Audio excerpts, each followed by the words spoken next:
La semaine dernière, Brigitte Bardot s'est rendue à Londres pour y tourner les extérieurs d'un film intitulé Une ravissante idiote. Mais la présence de Bardot parmi les Londoniens échauffa à tel point les esprits que la foule envahit la rue, cerna de toutes parts la vedette et celle-ci dut renoncer à son tournage. En proie à l'idolâtrie du public, victime des photographes, Brigitte Bardot a regagné Paris. Mais qui étaient ces gens? Des fanatiques, des fans, des photographes? Il y avait de tout. Il y avait beaucoup de photographes, il y avait énormément de gens de la rue, de public. Et il y avait la télévision, les actualités, enfin un tas de gens. Ce qui fait que vraiment on était débordés, submergés complètement. Et les gens qui criaient? Oui, les gens criaient. Voulaient des autographes, voulaient me voir, me toucher, m'approcher. Enfin, c'est une expérience.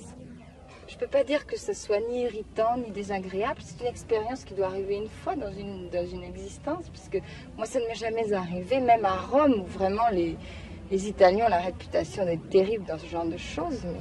Je reviens à ces photographes dont vous parliez tout à l'heure. Vous vous sentez espionné dans la vie par eux? Oui, terriblement. Est-ce qu'espionner est le mot? Espionner, c'est un mot qui est trop doux encore, je pense. Traquer alors? Oui, plutôt, oui. Et comment font-ils d'après vous? J'étais obligée de sortir par la porte de service des cuisines où je pense que la dernière des femmes de chambre ne serait pas passée sans avoir honte et des complexes. Où ça?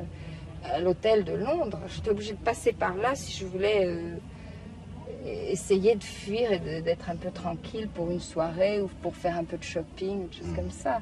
Ce qui fait que finalement cette célébrité m'amène au plus obscur fond des cuisines. Est-ce que vous avez quand même quelquefois l'impression d'être seul ou est-ce que vous avez toujours l'impression qu'il y a des gens avec des appareils photographiques qui J'ai toujours l'impression qu'il y a des gens avec des appareils. Toujours? Toujours. Même quand je suis seule, même quand je suis chez moi, je ferme les rideaux, j'ai peur de ça. Vous vous sentez suivi dans la rue?